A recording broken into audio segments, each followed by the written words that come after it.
만약 여러분은 귀하게 키운 외동딸이 나이 차이가 많은 사람을 데려와 결혼한다고 하면 어떤 생각이 먼저 드시나요? 더군다나 다른 나라 사람이라 하면요. 딸의 미래가 상당히 걱정될 테죠. 그리고 그런 걱정은 언제나 현실이 될 때가 많죠. 나이 차이가 많이 나는 한국 남자와 결혼한 미국 여성의 이야기입니다.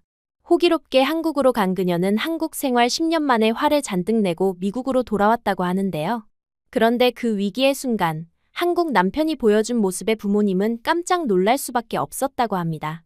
그리고 그 모습에 미국 여성의 생각도 완전히 바뀌게 되었다고 하는데요.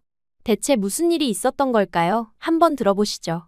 안녕하세요. 저는 에밀리입니다. 저는 미국에서 태어나 자랐지만 한국이란 나라를 사랑하게 된 건 중학교 시절부터였어요.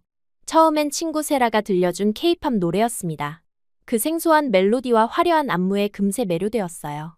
집에 와서 유튜브로 한국 아이돌 무대를 찾아보다가 우연히 한국 드라마도 발견하게 되었습니다. 아빠, 이거 같이 볼래요? 자막이 있어서 이해할 수 있을 거예요. 처음엔 호기심에 시작한 드라마 보기가 곧 제 일상의 큰 부분을 차지하게 됐어요. 아빠와 엄마는 처음엔 이런 제 취미를 재미있게 지켜보셨습니다. 하지만 제가 한국어 공부를 시작하고 심지어 한국 대학 유학을 꿈꾸기 시작하자 표정이 달라지셨어요. 에밀리, 넌 우리의 늦둥이 외동딸이야. 지구 반대편으로 보낼 수 없어. 늦둥이로 태어나 부모님의 모든 사랑과 관심을 받으며 자란 저였습니다. 엄마는 제가 태어났을 때 이미 40을 넘긴 나이였어요. 그래서인지 저를 더욱 소중히 그리고 불안한 마음으로 키우셨습니다. 고등학교 때까지만 해도 저는 부모님의 뜻을 거스른 적이 한 번도 없었어요. 그런데 한국에 대한 꿈은 포기할 수 없었습니다. 대학 원서를 쓸 때 저는 용기를 내어 한국 대학들에도 지원했어요. 보스턴의 좋은 대학에도 합격했지만 서울의 명문대 교환학생 프로그램에 합격 통지를 받았을 때 느낀 그 기쁨은 이루 말할 수 없었습니다. 하지만 부모님께 이 소식을 전하는 것은 쉽지 않았어요. 엄마, 아빠, 제가 한국 대학에 합격했어요. 식탁에 앉은 부모님의 얼굴이 창백해지는 걸 아직도 생생히 기억합니다. 엄마는 눈물을 글썽이셨고 아빠는 말없이 자리를 떠나셨어요. 그날 밤, 저는 처음으로 부모님과 큰 다툼을 했습니다. 왜 내 꿈을 이해해주지 않으세요? 저는 한국에서 공부하고 싶어요. 넌 아직 어려. 낯선 나라에서 혼자 어떻게 살겠니? 우린 너무 걱정돼. 2달간의 설득 끝에 저는 결국 부모님의 허락을 받아냈어요. 교환학생으로 1년만 다녀오겠다는 약속을 하고서야 겨우 동의를 얻어낸 것입니다. 하지만 속으로는 이미 알고 있었어요. 한번 한국에 가면 쉽게 돌아오지 않을 거라는 걸요. 비행기 티켓을 끊고 짐을 싸고 비자를 받는 과정이 모두 꿈결 같았습니다. 공항에서 부모님과 작별 인사를 할 때 엄마는 꼭 붙잡고 놓아주지 않으셨어요. 아빠는 강한 척하셨지만 눈가에 맺힌 눈물을 감추지 못하셨습니다. 매일 연락해. 무슨 일 있으면 바로 돌아와. 14시간의 긴 비행 끝에 인천공항에 도착했을 때 그 모든 피로가 설렘으로 바뀌었어요.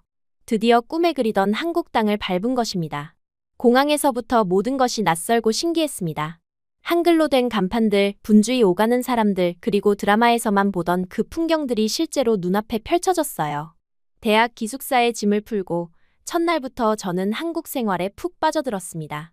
캠퍼스는 드라마에서 보던 것보다 훨씬 넓고 아름다웠어요. 처음 만난 한국인 룸메이트는 제 서툰 한국어에도 친절하게 대해주었습니다. 미국에서 왔다고. 한국어 진짜 잘하네.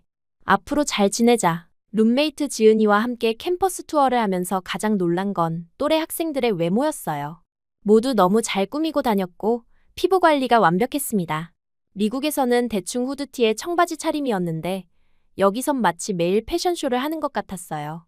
지은아, 한국 학생들은 어떻게 다들 이렇게 예쁘고 잘생겼어?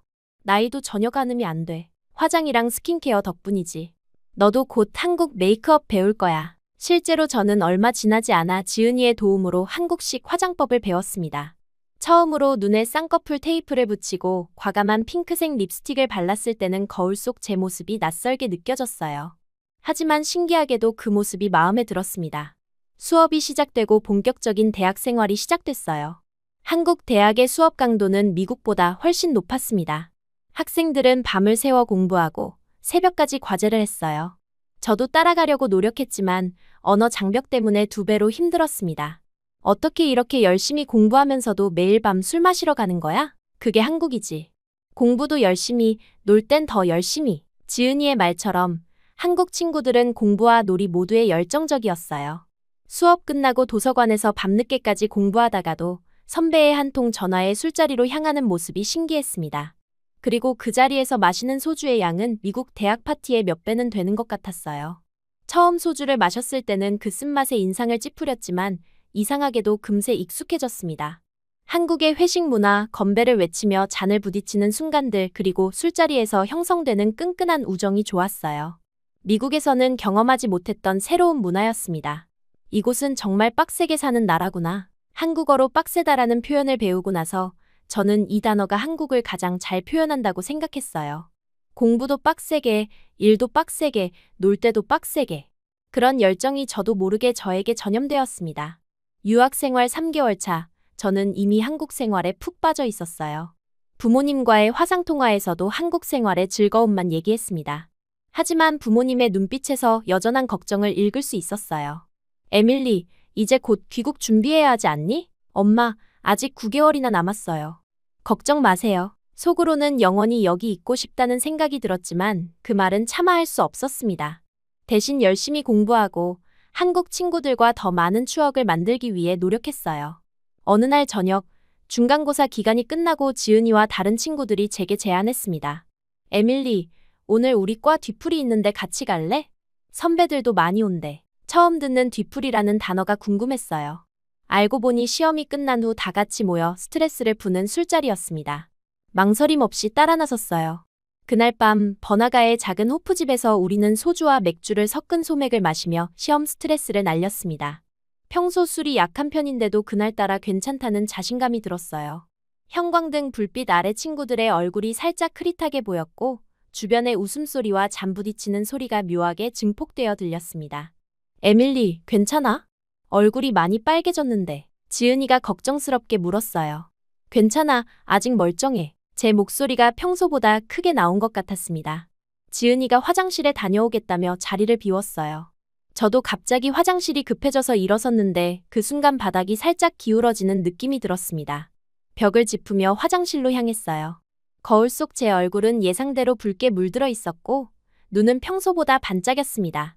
이러면 안 되는데 혼잣말을 하며 차가운 물로 손을 씻었어요. 화장실에서 나와 우리 테이블을 찾으려는데 갑자기 모든 테이블이 똑같아 보였습니다. 빨간 체크무늬 테이블보, 소주병, 맥주잔, 안주 접시들. 어느 쪽이 우리 자리였지? 잠시 망설이다 오른쪽으로 향했어요. 낯익은 테이블을 발견하고 안도의 한숨을 내쉬며 자리에 앉았습니다. 테이블 위에 놓인 김치전이 유독 맛있어 보였어요. 허기진 상태에서 술을 마셔서인지 갑자기 배가 고파졌습니다. 아무 생각 없이 젓가락을 들어 김치전 한 조각을 집어 입에 넣었어요. 바삭한 겉면과 쫄깃한 속 그리고 매콤한 김치 맛이 입안에 퍼졌습니다. 이거 정말 맛있네. 두 번째 조각을 집으려는 순간 누군가의 시선이 느껴졌어요. 고개를 들어보니 낯선 사람들이 저를 쳐다보고 있었습니다. 순간 머릿속이 하얘졌어요. 이게 우리 테이블이 아니라는 걸 깨달은 거죠. 옆 테이블에 잘못 앉아 남의 안주를 먹고 있었던 것입니다. 저기. 죄송해요. 얼굴이 화끈거렸어요. 이번엔 술기운 때문이 아니라 부끄러움 때문이었습니다. 테이블에 앉아있던 3명의 남자들 중 한 명, 검은 셔츠를 입은 남자가 저를 바라보며 미소를 지었어요. 그의 눈이 초승달처럼 휘어지며 웃는 모습이 인상적이었습니다. 괜찮아요. 맛있으면 더 드세요. 그의 목소리는 깊고 차분했어요. 다른 두 남자도 웃으며 고개를 끄덕였습니다. 그 순간 지은이와 우리 친구들이 황급히 달려왔어요. 에밀리, 여기 아니야. 우리 자리는 저쪽이야. 죄송합니다. 친구가 좀 많이 취한 것 같아요. 지은이가 급하게 사과했습니다. 아니에요. 괜찮습니다. 오히려 함께 합석하는 건 어떨까요? 검은 셔츠의 남자가 제안했어요. 그의 제안에 테이블의 다른 남자들도 동의하는 눈치였습니다. 지은이가 잠시 망설이다 저를 바라봤어요. 평소라면 낯선 사람들과의 합석을 꺼렸겠지만 그날의 저는 달랐습니다. 그 남자의 깊은 눈빛과 따뜻한 미소가 마음을 사로잡았어요. 좋아요. 같이 마셔요. 제가 먼저 대답했습니다. 그렇게 두 테이블이 합쳐졌어요. 그들은 같은 회사에 다니는 직장 동료들이었고 프로젝트 종료를 축하하는 자리였다고 했습니다. 검은 셔츠의 남자는 자신을 서준이라고 소개했어요. 미국에서 왔다고요? 어떻게 한국에 오게 되었어요? 서준이 물었습니다. 한류 때문이에요. 드라마랑 케이팝을 좋아해서 여기 오게 됐어요. 제 한국어 실력을 최대한 발휘해 대답했습니다. 서준은 눈을 크게 뜨며 놀란 표정을 지었어요. 와, 한국어 정말 잘하시네요. 얼마나 공부하셨어요? 그의 칭찬에 기분이 좋아졌어요. 평소보다 말수가 많아진 저는 한국에 온 이야기, 대학 생활, 좋아하는 한국 음식까지 쉴 새 없이 늘어놓았습니다. 서준은 진지하게 경청하며 때로는 제가 어려워하는 한국어 표현을 영어로 도와주기도 했어요. 회사에서 해외 파트너사와 일을 많이 해서 영어를 자주 써요. 하지만 에밀리 씨처럼 유창하진 않아요. 그가 겸손하게 말했습니다. 소주 한 병이 더 비워지고 새로운 안주가 나오고 대화는 계속 이어졌어요. 서준의 목소리에 귀 기울이며 그의 손짓, 웃음소리, 진지한 표정을 관찰했습니다. 평소에 저라면 결코 하지 않았을 생각이 떠올랐어요. 이 사람의 전화번호를 알고 싶다. 술 기운을 빌려 용기를 냈습니다. 서준 씨, 혹시 전화번호 알 수 있을까요? 한국에 대해 더 물어보고 싶은 게 있어서요. 지은이가 놀란 눈으로 저를 쳐다봤어요. 평소에 소심한 제가 남자에게 먼저 번호를 물어보는 건 상상도 못할 일이었으니까요. 서준도 잠시 놀란 듯했지만 곧 미소를 지으며 고개를 끄덕였습니다. 물론이죠. 기꺼이 도와드릴게요. 서준이 자신의 휴대폰을 꺼내 제게 건넸어요. 저는 약간 떨리는 손으로 제 번호를 입력했습니다. 곧 제 휴대폰이 울렸어요. 이제 서로 번호를 알게 됐네요. 서준이 미소 지으며 말했습니다. 헤어질 시간이 되자 서준은 진지한 표정으로 물었어요. 내일 시간 되세요? 제가 외국인들에게 인기 있는 카페를 알려드릴게요. 순간 심장이 빠르게 뛰었습니다. 이것이 데이트 신청인지 단순한 친절인지 확신할 수 없었지만 다시 그를 만날 기회라는 생각에 기쁨이 밀려왔어요. 네, 좋아요. 내일 시간 돼요. 그렇게 우리의 첫 데이트가 시작되었습니다. 다음 날 그가 알려준 이태원의 작은 카페에서 만났어요. 숙취로 머리가 아팠지만 그를 다시 만난다는 설렘의 아침부터 준비했습니다. 서준은 약속 시간보다 15분 일찍 도착해 있었어요. 정장 차림이었던 어젯밤과 달리 캐주얼한 셔츠에 청바지를 입은 그의 모습이 새롭게 느껴졌습니다. 어제는 회식 끝나고 그대로 온 거라 정장이었어요. 오늘이 더 편한데 너무 편해 보이나요? 그의 질문에 웃음이 났어요. 한국 남자들이 첫 데이트에 얼마나 신경 쓰는지 지은이에게 들었는데 그 말이 떠올랐습니다. 우리는 카페에서 오랜 시간 이야기를 나누었어요. 서준은 서울 토박이로 대학에서 컴퓨터공학을 전공했다고 했습니다. 그리고 지금은 글로벌 IT 기업의 한국 지사에서 대리로 일하고 있었어요. 혹시 나이를 물어봐도 될까요? 조심스레 물었더니 서준은 망설임 없이 대답했습니다. 저는 31살이에요. 에밀리 씨는요? 저는 23살이에요. 그 순간 서준의 표정이 살짝 굳는 것을 놓치지 않았어요. 8살 차이라는 사실이 그에게는 부담으로 다가왔나 봅니다. 하지만 저는 개의치 않았어요. 미국에서도 나이 차이가 있는 연애는 흔했고 무엇보다 서준의 차분함과 성숙한 매력에 이미 빠져들고 있었습니다. 첫 데이트 이후 우리는 자연스럽게 자주 만나게 되었어요. 처음에 서준은 조심스러워했지만 제가 적극적으로 다가갔습니다. 수업이 끝나면 그의 회사 근처로 찾아가고 주말이면 서울의 이곳저곳을 함께 다녔어요. 서준은 한국의 숨은 명소들을 많이 알고 있었습니다.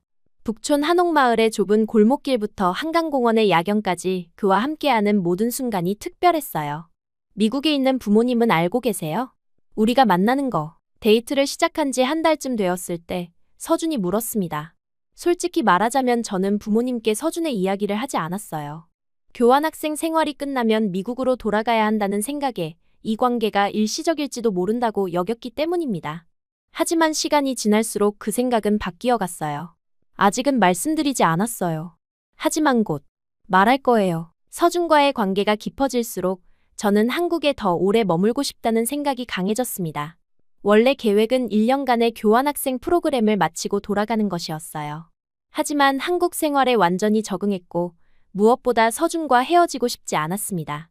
부모님, 저 한국에서 대학원에 진학하고 싶어요. 용기를 내어 화상통화로 부모님께 말씀드렸어요. 예상대로 부모님의 반응은 좋지 않았습니다. 특히 제가 나이 많은 한국 남자를 만나고 있다는 사실을 알게 되셨을 때 엄마는 눈물을 보이셨어요. 에밀리, 넌 아직 어려.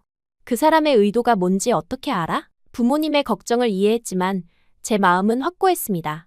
서준은 제가 만난 어떤 미국 남자들보다도 따뜻하고 배려심이 깊었어요. 그의 곁에 있으면 묘한 안정감을 느꼈습니다. 마치 오랫동안 찾아 헤매던 고향에 온 것 같은 느낌이었어요. 서준도 처음엔 우리 관계의 미래에 대해 확신하지 못했습니다. 나이 차이, 문화 차이, 그리고 제가 언젠가 미국으로 돌아갈지도 모른다는 불안감이 있었어요. 하지만 시간이 지날수록 그의 마음도 확고해졌습니다. 에밀리, 당신을 정말 사랑해요. 하지만 당신의 미래를 방해하고 싶지는 않아요. 서준의 진심 어린 고백에 저는 더욱 확신했어요. 제 미래는 그와 함께 한국에 있다고요. 교환학생 프로그램이 끝난 후 저는 한국 대학원에 지원했습니다. 영문학을 전공하면서 한국어 강사 자격증도 취득할 계획이었어요. 다행히 장학금도 받게 되어 부모님을 설득하는 데 도움이 되었습니다. 우리의 연애는 1년을 넘어가면서 더욱 깊어졌어요. 서준은 제 한국 생활에 든든한 버팀목이 되어주었습니다. 문화적 차이로 인한 오해가 생길 때마다 그는 인내심을 갖고 설명해 주었어요. 미국에서 만난 또래 남자들과 달리 서준은 모든 면에서 성숙했고 책임감 있었습니다. 저희 부모님을 만나보실래요? 많이 긴장하실 필요 없어요. 이미 당신 이야기를 많이 해드렸거든요. 교제 1년 반쯤 되었을 때 서준이 조심스럽게 제안했어요. 솔직히 많이 긴장되었습니다. 한국 드라마에서 본 시부모님의 이미지가 떠올라 겁이 났어요. 하지만 서준의 부모님은 예상과 달리 저를 따뜻하게 맞아주셨습니다. 아이고, 우리 아들이 이렇게 예쁜 외국 며느리를 데려오다니. 서준 어머니의 첫마디에 긴장이 풀렸어요. 저의 서툰 한국어에도 칭찬을 아끼지 않으셨고 한국 음식을 좋아한다는 말에 기뻐하셨습니다. 서준 아버지는 조용하셨지만 눈빛이 따뜻했어요. 에밀리, 우리 아들이 혹시라도 힘들게 하면 꼭 말해요. 내가 바로잡아 줄 테니. 그 말에 서준은 당황했지만 저는 오히려 안심이 되었습니다. 서준의 가족들이 저를 진심으로 환영한다는 느낌이 들었어요. 그날 저녁, 우리는 미래에 대해 진지한 대화를 나눴습니다. 에밀리, 나와 결혼해 줄래요? 갑작스러운 프로포즈에 말문이 막혔어요. 하지만 망설일 이유가 없었습니다. 제 인생의 가장 큰 모험이었지만 동시에 가장 확신에 찬 결정이기도 했어요. 네, 서준 씨. 당신과 함께하고 싶어요. 이제 남은 건 부모님의 허락을 받는 일이었습니다. 서준은 미국 방문을 제안했어요. 함께 보스턴으로 날아가 부모님을 만나기로 했습니다. 처음 만남은 어색했어요. 아빠는 서준을 날카롭게 쳐다보셨고 엄마는 눈물을 참으며 저희를 맞이하셨습니다. 서준의 진심 어린 영어 고백에 아빠의 표정이 조금씩 누그러졌어요. 일주일간의 방문 동안 서준은 최선을 다해 부모님께 자신을 보여주었습니다. 저녁 식사를 준비하고 집안일을 돕고 아빠와 함께 야구 경기도 보러 갔어요. 떠나는 날, 아빠는 서준의 어깨를 토닥이며 말씀하셨습니다.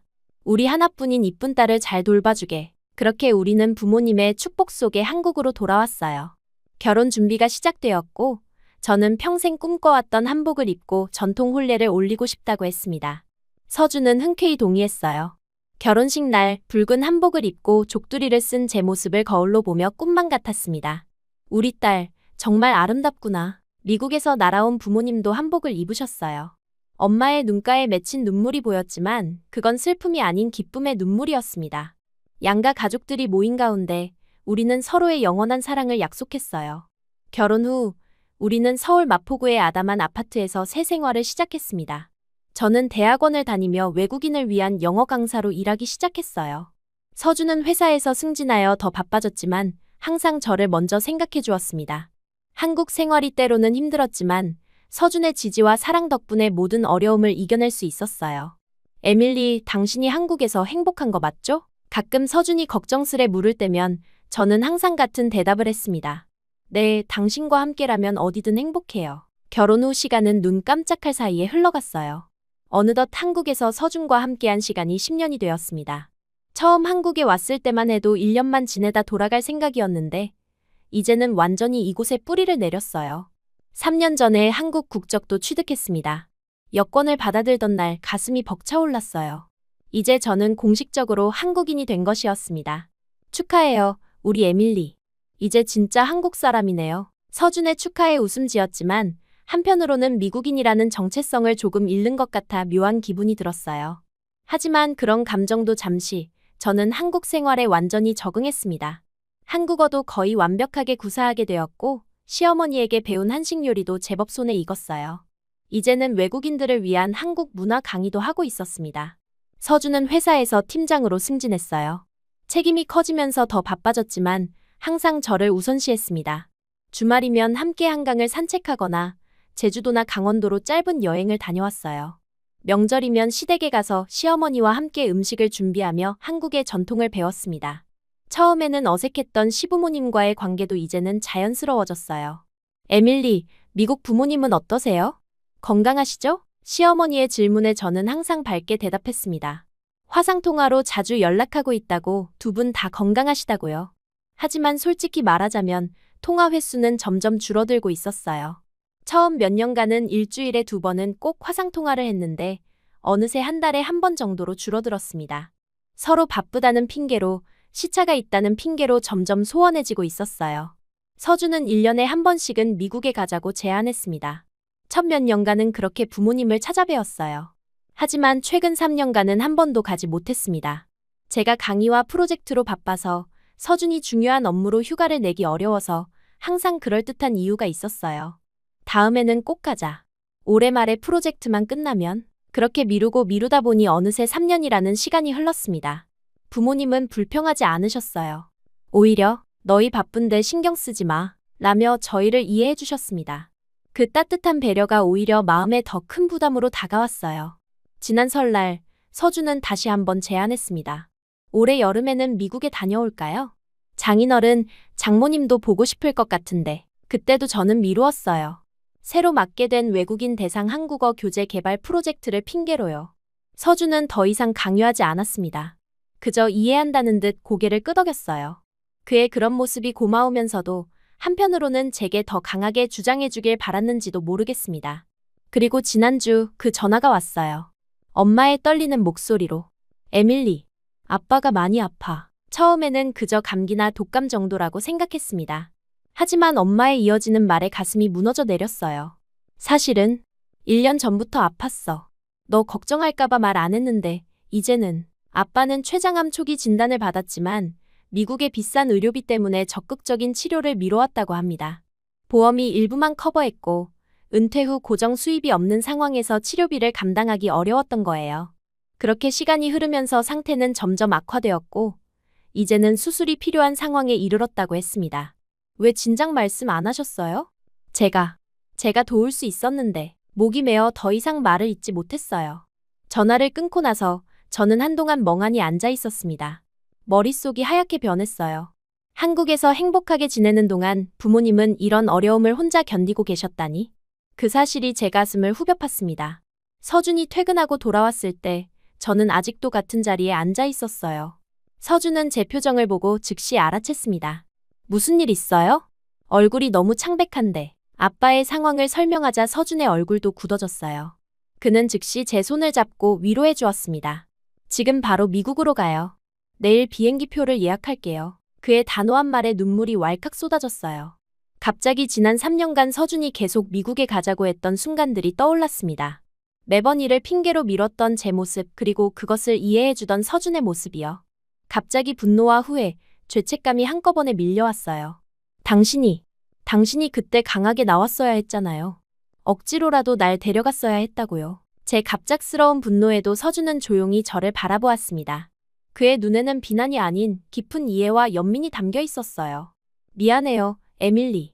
내가 더 강하게 주장했어야 했는데. 그의 사과에 더 큰 죄책감이 몰려왔습니다. 사실 잘못은 전적으로 제게 있었어요.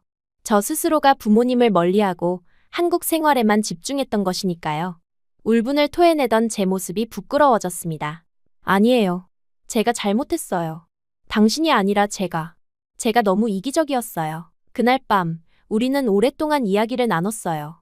미국에 있는 부모님을 위해 무엇을 할 수 있을지, 어떻게 도울 수 있을지 함께 고민했습니다.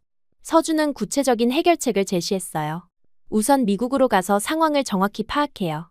그리고 가능하다면 부모님을 한국으로 모셔오는 것 어떨까요? 처음엔 그의 제안이 비현실적으로 들렸어요. 평생 미국에서 사신 부모님이 어떻게 한국에 적응하실 수 있을까 싶었습니다. 하지만 서준의 말을 들으니 점점 그 생각이 합리적으로 느껴졌어요. 한국의 의료 시스템은 미국보다 훨씬 저렴하고 효율적이에요. 건강보험만 해도 미국과는 차원이 다르죠. 부모님은 외국인이지만 장기 체류 비자를 받으시면 의료 혜택을 받을 수 있어요. 서준의 차분한 설명에 희망이 보이기 시작했습니다. 그는 모든 것을 계획적으로 생각하고 있었어요. 당장 회사에 휴가를 신청하고 미국행 비행기표를 예약했습니다. 저도 강의 일정을 조정하고 프로젝트는 잠시 보류했어요. 아무것도 부모님보다 중요할 수 없었습니다. 준비를 하는 동안에도 죄책감은 계속되었어요. 왜 이제서야 이런 결정을 하는 걸까 하는 생각이 떠나지 않았습니다. 서준은 그런 제 마음을 읽은 듯 위로해 주었어요. 자책하지 마세요. 지금이라도 결정한 게 중요한 거예요. 우리가 할 수 있는 최선을 다하면 돼요. 출발 전날 밤, 저는 부모님과 다시 화상통화를 했습니다.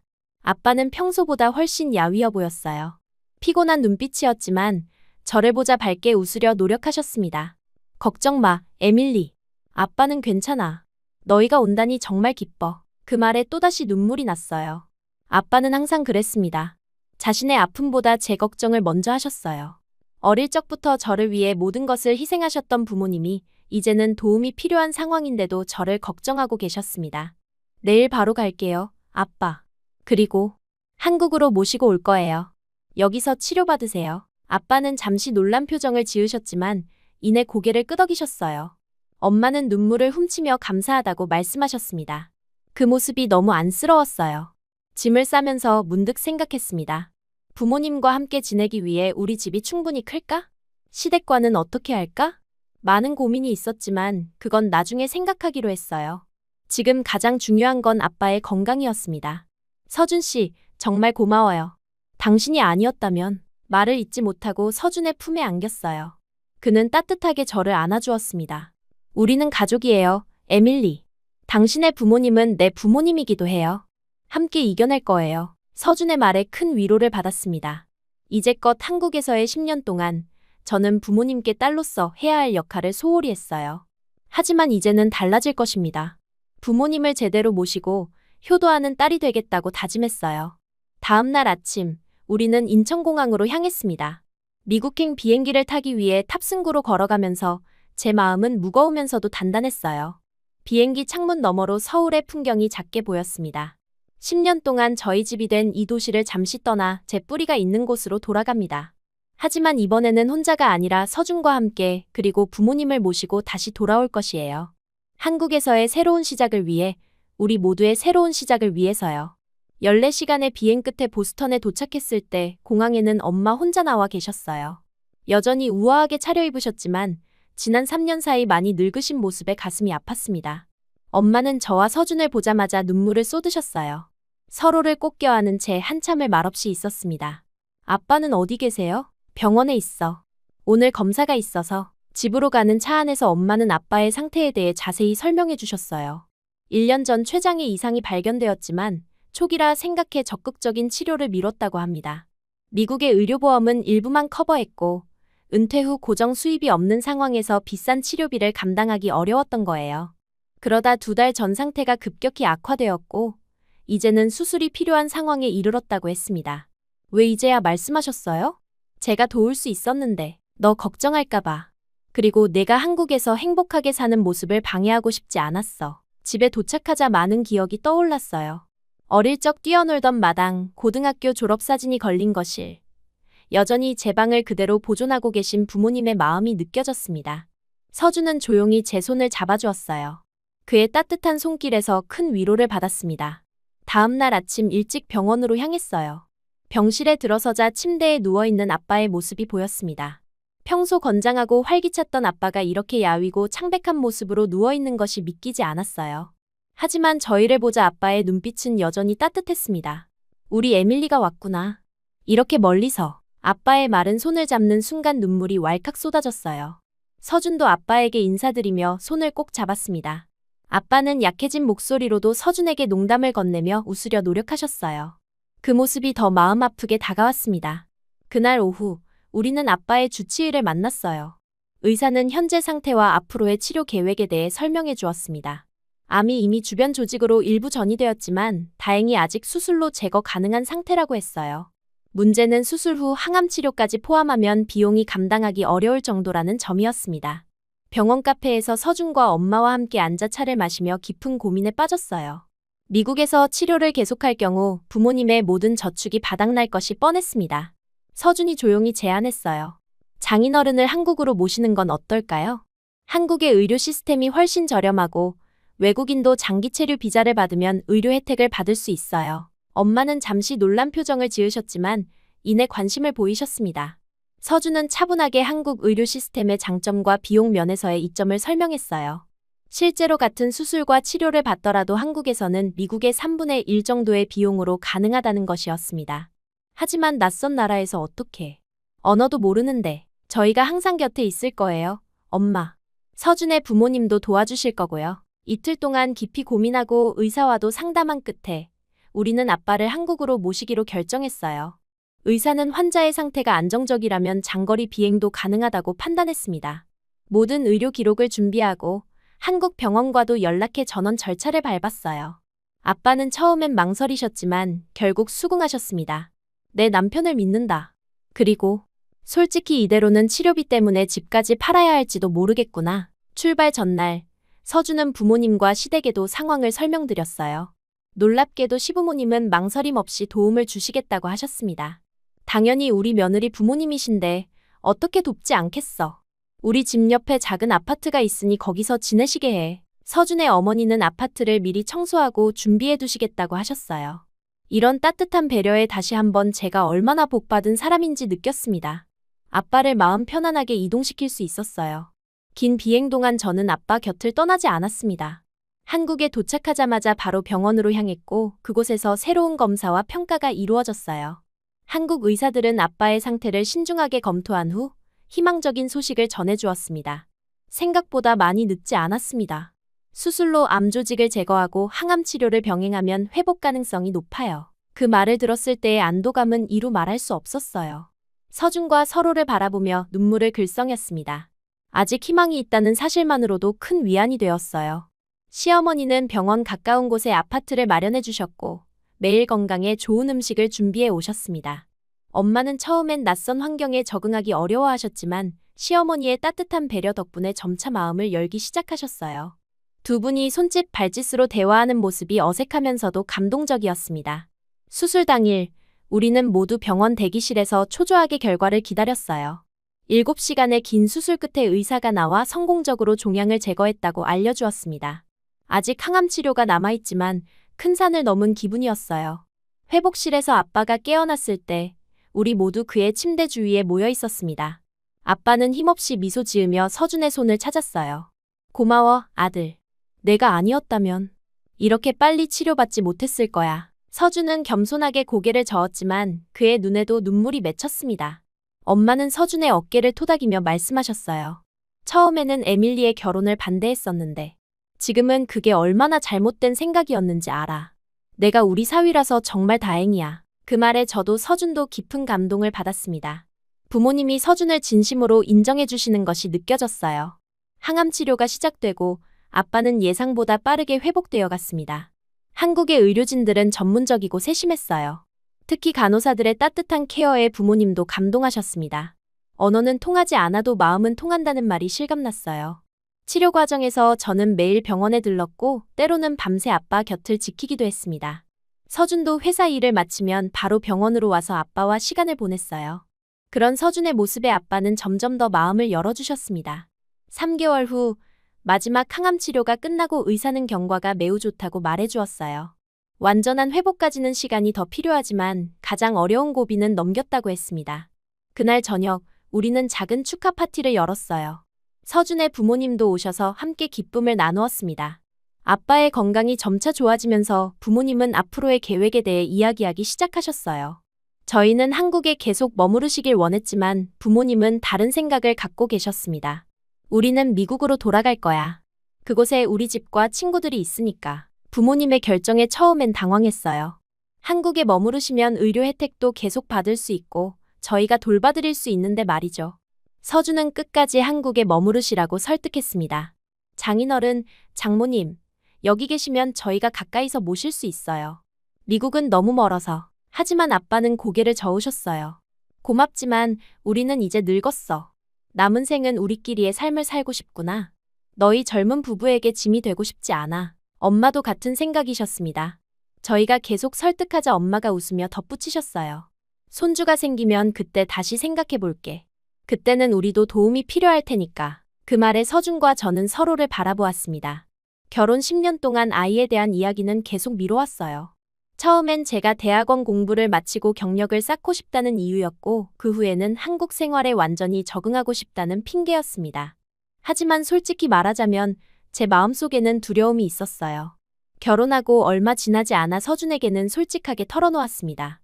좋은 부모가 될 자신이 없었고, 아이를 키우면서 겪게 될 변화와 책임이 무서웠어요. 미국에서 멀리 떨어져 사는 상황에서 아이를 낳아 기른다는 것이 부담스럽게 느껴졌습니다. 사실은 제가 엄마가 되는 것이 두려웠어요. 서준의 눈빛에는 실망보다는 이해와 사랑이 담겨 있었어요. 그는 내 손을 잡고 부드럽게 말했습니다. 우리가 함께라면 무엇이든 해낼 수 있어요. 아이를 가질지 말지는 당신이 준비됐다고 느낄 때 결정하면 돼요. 그때 그 말 이후로 아이에 관해서는 일절 대화를 꺼내지 않았던 서준이 너무 고마웠어요. 하지만 이번 일을 겪으면서 제 생각이 조금씩 바뀌기 시작했어요. 부모님이 저를 위해 얼마나 많은 희생을 하셨는지, 그리고 가족의 소중함이 얼마나 큰지 다시 한번 깨달았습니다.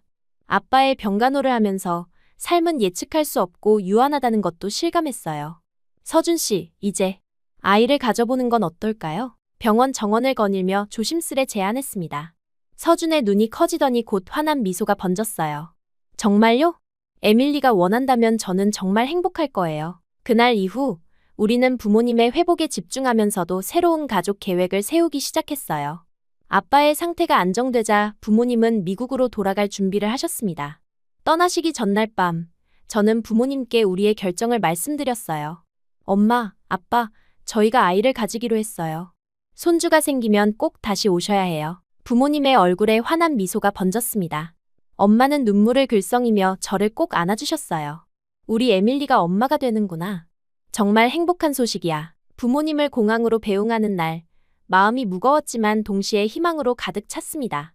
이제 멀리 떨어져 있더라도 우리는 더 단단한 유대로 연결되어 있다는 걸 알았어요. 그리고 언젠가 저희 아이가 태어나면 부모님은 다시 한국을 찾아오실 거라는 약속이 있었습니다. 공항에서 돌아오는 길, 서준과 저는 손을 꼭 잡고 걸었어요. 우리 앞에는 새로운 시작이 기다리고 있었습니다. 부모가 되기 위한 여정, 더 단단한 가족이 되기 위한 여정이었어요. 아직 두려움이 완전히 사라진 것은 아니지만 서준과 함께라면 이 역시 잘 헤쳐나갈 수 있을 거라는 확신이 들었습니다. 집으로 가는 길에 마트에 들렀는데 저도 모르게 와인 코너와 장어 코너 앞에서 발걸음이 멈춰졌어요. 서준이 제 옆구리를 살짝 찌르며 장난스럽게 웃었습니다. 벌써 임신 준비 시작인가요? 장어는 아직 이른 것 같은데. 얼굴이 붉어진 채 서준의 팔을 살짝 쳤지만 저도 같이 웃고 말았어요. 마트카트에 와인 한 병과 장어 한 팩을 담으며 속삭였습니다. 새로운 시작이네요, 서준 씨. 네, 에밀리. 우리의 새로운 시작이에요.